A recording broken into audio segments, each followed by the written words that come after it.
Depois, indo mais adiante, sobre o papai, ele só fez até o terceiro ano primário.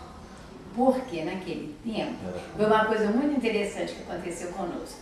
Naquele tempo, só havia até o terceiro ano, mas era um senhor terceiro ano, que o papai depois, ele teve umas aulas particulares que os meninos daqui tinham, porque os moços que podiam prosseguir o estudo eram os ricos. E o pai dele não tinha condições, era barbeiro e tal. E ele começou a trabalhar com o tio dele no jornal, Adolfo Albino, e acabou, ele se tornou jornalista. E aqui está o primeiro, depois eu mostro para você, o jornal que ele foi... Tá, esse é o pequenininho, depois eles ficaram maiores, mas eu não consegui localizar, achei eu tenho xerox. Era o Abrolho. E é interessante que o nome dele é tipo uma que estava aqui, ó, olha de baixo ali. Esse aqui. Esse Abrolho, o nome dele é interessante. Agora eu tenho os outros números maiores aí. Esse foi o pequenininho, foi o inicial, foi o número 1. Era mais de mexer com os outros. Um dia até um correu atrás do papai querendo bater nele. Mas olha o nome, só o nome já era. O papai era assim, gostava de contar piada. O papai inventava piada com tudo. Pasquim, hipotético e flagrante. Então, ele se tornou um jornalista. O doutor Mário, quando foi fundado o Mossoró e tal, tinha que ter um inspetor. O doutor Mário mandou o papai no Rio, ele fez o curso de um mês, tá, de inspetor. Foi inspetor de segundo grau do Mossoró, depois do estadual, do colégio, e passaram a responder pelo Nazaré. E com isso, quando ele morreu, ele tinha recebido, foi o primeiro mês em que ele recebeu, como nível universitário, com apenas 3 anos, mas quer dizer, é um esforço dele, tanto que tem uma escola chamada Jair Noronha, e eles me convidaram um dia, eu falei com os meninos, olha, com o primário, o patrão de vocês foi um jornalista, que depois até tem uma das coisas que ele escreveu em vários jornais, mas tem outro aqui, que é do Correio da Semana, 3 por semana. Acho que é 3 por semana. E ele, então, fazia no tipo do Djalma Andrade, ou do Zé Clemente, ele colocava um quadrinho e depois colocava um comentário de algo que estava acontecendo num quadrinho. Mas ele era terrível, o papai era satírico mesmo. Então, às vezes, até causava os problemas. Mas ele era assim, contava piada sem parar, o papai era uma pessoa. E dizem que, quando ele morreu, diz a irmã do Delfim, que ela escreveu algo muito bonito, e ela disse que veio aqui entrevistar o papai, que ele estava escrevendo uma história sobre Lafayette. E nessa história sobre Lafayette, o papai era assim, ele escrevia em pedacinho de papel, que esse pedacinho atrás de alguma coisa, e ele ficava, até na véspera de morrer, ele levava uma mesa ali para a varanda e ficava mexendo a papelada dele. O quarto dele, quando mudamos para cá, era tudo cheio de papel. E interessante que agora, ultimamente, eu tenho um porão enorme, que é toda a extensão da casa, que era cheio de papel até em cima, que ele falou assim, quando eu morrer, vocês vão jogar minha papelada fora. Eu não joguei nenhuma até hoje. Ele morreu já tem muitos, eu acho que quase 40 anos. Eu nunca joguei nada e fui juntando os meus. Então é o arquivo Jair Noronha, mas já não é tão caos não, porque agora é tudo já mais ou menos. Mas é enorme, porque é tudo cheio.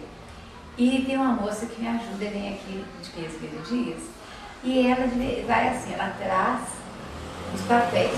E nesses papéis, de vez em quando ela acha um saco cheio de papel verde, ela acha aquelas coisas com a letra dele, ela já sabe, traz para mim. E olha o que eu descobri. 3 coisas que estavam esquecidas. Olha o resgate. Primeiro, que esse ainda estou tentando apurar. Ele escreveu entre as pessoas importantes da cidade, ele colocou o Zé Loureiro. Embaixo ele pôs assim, orquestra de 80 pessoas, Carlos Gomes. E eu fiquei implicada no que seria aquilo. E eu comentando, depois eu vi no jornal Perdigão, do José Loureiro, o pai dele morava ali do lado da matriz, e que os filhos eram uma orquestra de violinos, ele e os filhos. E esse filho foi para o Rio de Janeiro. E lá ele fez amizade com o Carlos Gomes. E o Perdigão consta que ele regeu o Guarani aqui no Brasil, numa apresentação. Mas isso foi uma coisa assim no ar. E um dia veio o Geraldo Vasconcelos, quando ele veio para cá, comentando com ele. Então ele me contou um caso muito bonito. Quer dizer, se eu não tivesse visto essa nota do papai, ele disse que o Carlos Gomes, antes de apresentar o Guarani, lá em Milão, ele resolveu vir aqui no Brasil fazer uma experiência, porque ali na terra de índio ainda e tudo, como é que ia ser a reação. E ele queria vir em Vila Rica. Quando passou por aqui, estava chovendo e ele resolveu pinotar aqui. Naturalmente ele ficou na casa do Loureiro, os outros devem ter ficado na igreja, não sei onde. E de manhã, antes de sair, eles tocaram o Guarani em frente à matriz. Você já pensou, a primeira exibição ao ar livre do Guarani, quer dizer, ao público, né? Isso foi uma das coisas. A outra, também que eu resgatei muito interessante, ele falando sobre a igreja, que em 1899 houve durante um pelotão muito forte, eles arrombaram, Arábios arrombaram a matriz e roubaram a prataria toda, né? Uma prataria valiosíssima.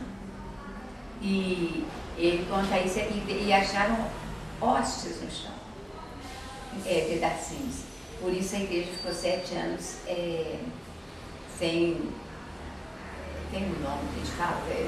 Então, eu ali o trabalho, foi ele que ficou lá em Santo Amaro com o paróquia, lá, porque aqui ficou 7 anos fechada por causa disso. Agora, houve também o caso que eu achei também nas notícias dele, do marido Veiga, que também prometeu, se ganhasse a eleição com o voto daqui, ele dava o assoalho da igreja. E ele deu o pin de liga, né? O assoalho. Mas então, assim, o papai estava fazendo essa história, ele amava muito a cidade, os expedicionários, quando voltaram, souberam tudo que ele fazia, inclusive, um deles falou, se nós temos o nome dos lafaetenses que foram para a guerra, graças a seu pai, que foi ele que conseguiu guardar tudo direitinho e passou para ele.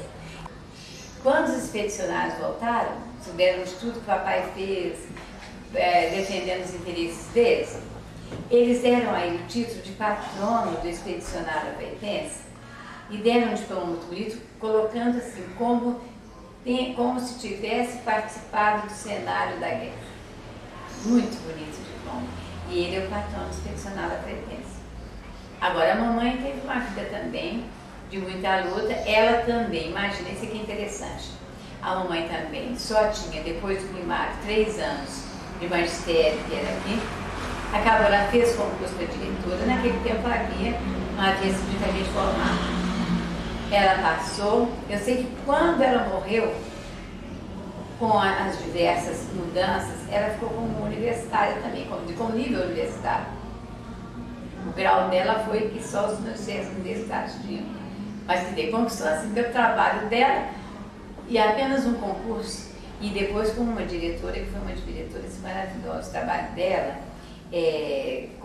houve curso complementar aqui na época, não havia coisa igual. Quando eles vieram implantar, o grupo dela não tinha casa própria, então só davam uns 5 lugares. Mas a diretora lá do setor falou assim, Dona Maria, nós vamos implantar aqui, porque a senhora tem tanto entusiasmo que isso foi uma beleza. Formou muitas meninas, aprenderam bordado, cerâmica e tal. Agora, no meu caso também, eu tive essa sorte porque quando houve a mudança da lei, aquela lei desse ano, foram preservados os direitos de quem tinha registro definitivo. Houve muita revolta, na época que foi difícil as pessoas aceitarem, e quem não tinha, né, o curso superior, mas eu também fiquei no nível de como se fosse universidade.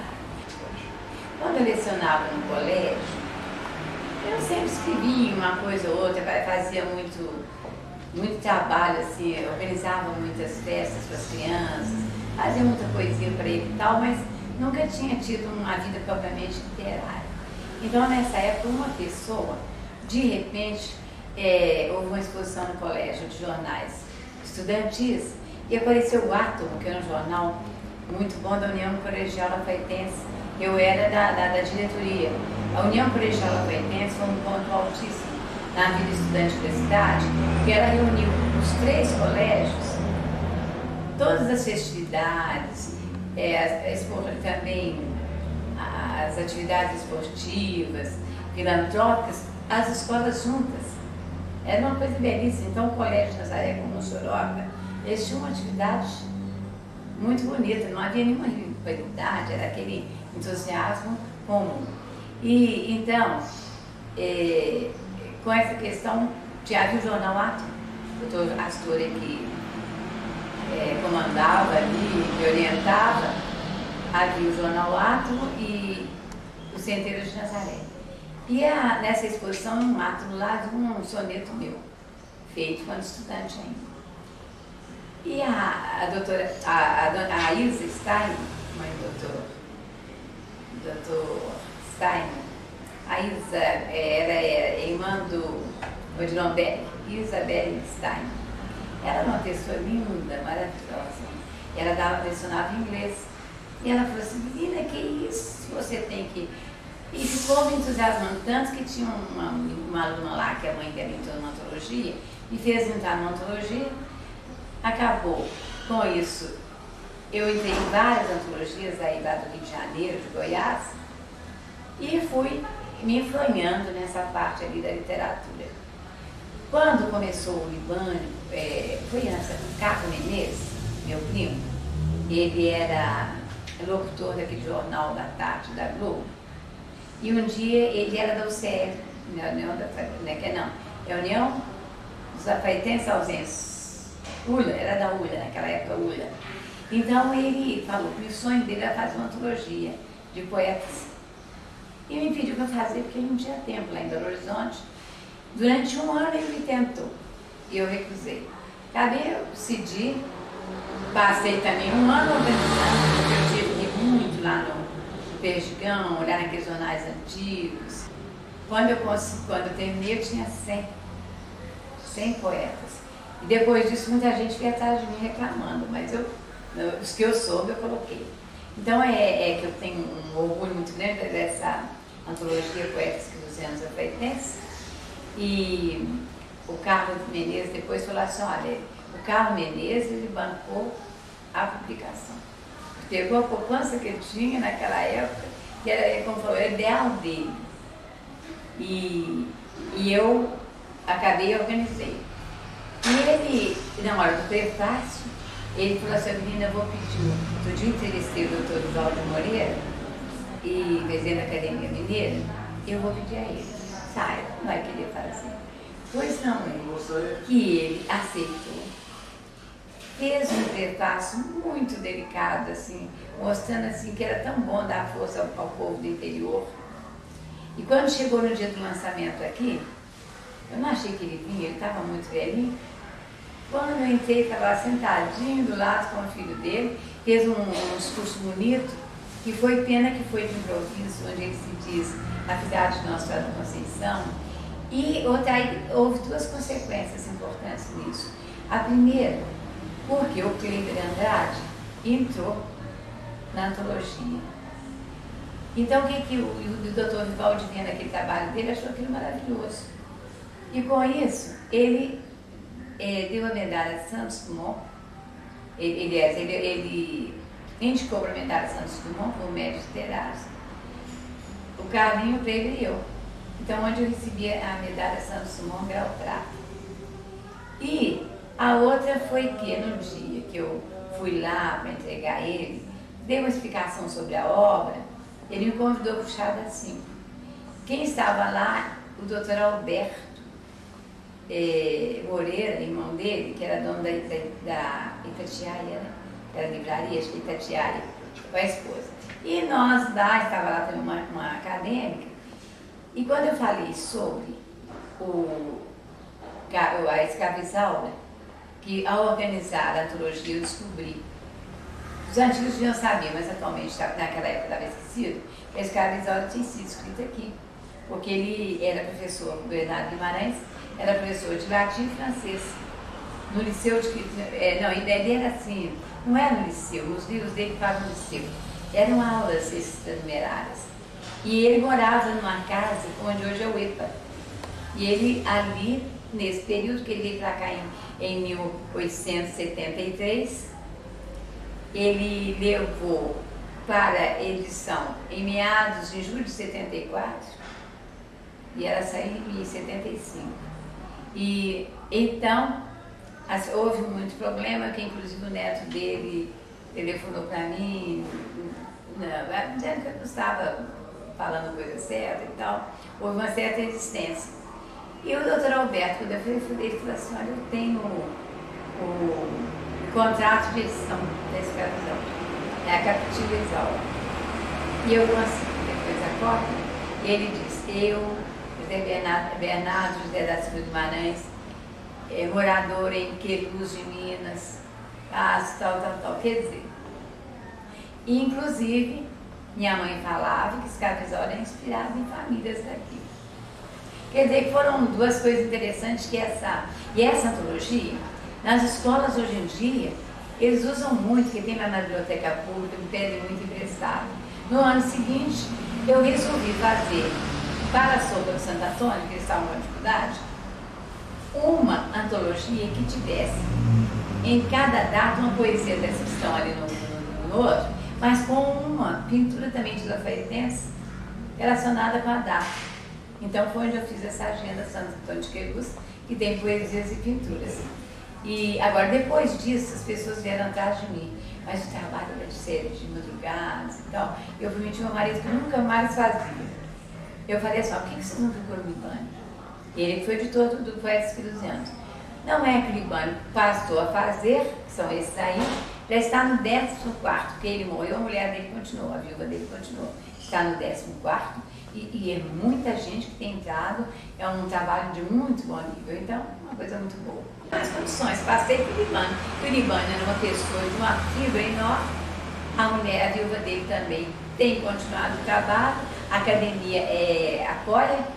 Com isso, olha, a cidade tem uma repercussão até internacional, porque com o concurso também relacionado com que tem sido feito, concurso da academia, esse ano, por exemplo, entrou gente da Espanha, da Itália e de Portugal. Então, no concurso, quer dizer, um concurso que está ficando assim de alto nível, esse concurso da academia. Agora, outra coisa importante para mim na academia, quando foi o Libânio que criou a academia, ele me deu a cadeira número 1, e o patrono era papai. E o Carlinhos, que é da mamãe, a mamãe era madrinha dele. Então, a academia, o Libânio, aquela fibra dele, aquele entusiasmo, havia as reuniões em Belo Horizonte, e depois, quando veio o Dr. Carlos, ele resolveu fazer. Um dia eu tive uma ideia de fazer um movimento chamado Movimento Caravelas, que era para colocar a literatura mineira no currículo das escolas de Minas Gerais. Fiz um manifesto, levei na reunião, eles apoiaram, a Libana apoiou, e adotaram Caravelas, Movimento Caravelas. Quando o Dr. Carlos Reinaldo entrou, ele resolveu fazer o jornal Caravelas. Esse jornal aqui foi muito importante pelo seguinte, ele foi para todos os países de língua portuguesa, ele ia através do consulado, do Brasil inteiro. E o Dr. Carlos me deu uma parte interior, 4 páginas, que era para eu fazer o módulo das escolas, o módulo Caravelas. Então foi um módulo tão interessante, ia para as escolas, a gente focalizou muita coisa de acordo com o movimento. Nessa época, então, entrou um projeto, nós conseguimos entrar na Assembleia, mas infelizmente, quando estava na hora final, não deu mais, a gente talvez tenha que tentar outra vez. Mas o interessante é que esse jornal foi tão... Olha só por aqui, você vai ver a importância dele. Ele ia para todos os setores, né, das academias, e um dia apareceu uma moça aqui que trabalha tinha sido minha aluna, e veio mostrar um trabalho que ela fez sobre o grande mentecapto. que ela apresentou no Congresso. Eu achei interessante pedir, deixa eu publicar no Caravelas, aqui no meu modo, e tive que dividir em 5 vezes, que era muito grande, uma análise muito boa. Quando foi um dia, eu estava almoçando e o menino disse assim, mãe, a secretária do Dr. Fernando Sabino te chama da senhora no telefone. Só que é isso, achei que estava fazendo piada comigo, cheguei realmente ela. Ela disse, o doutor Fernando quer saber, ele está saindo de viagem, depois, pelo que eu soube, um mês depois ele morreu e estava passando na mão. E ele pediu para a senhora dar o endereço da moça que escreveu o trabalho. Eu disse, ai meu Deus, ele vai reclamar com ele, não gostou? Não, senhora, ele adorou o trabalho dela. Aí eu procurei, falei para ela assim, manda para ele na íntegra, porque já estava só na segunda parte. E ela mandou. Daí, menos de uma semana, ela recebeu livros maravilhosos dele, até não conhecia, uns ensaios muito bons, com dedicatória maravilhosa. Uma semana depois que chegou aqui, ele morreu. Mas isso foi uma coisa assim muito boa, né? Não vai ser rápido. Atualmente, o importante é isso. Eu estou me dedicando a pesquisas genealógicas e históricas sobre a cidade. Então, por exemplo, essa questão da matriz, ela foi a segunda matriz e a terceira igreja de Nossa Senhora da Conceição. A teoria que eu estou apresentando, de que a primeira matriz foi lá no São João, essa eu comprovei, porque eu fiz as léguas e pelo documento da Cismaria, eu acho que eu posso afirmar, e por outras circunstâncias, que a primeira matriz de Nossa Senhora da Conceição foi lá onde a igreja de São João, um pouco para cima, assim, ele é mais novo.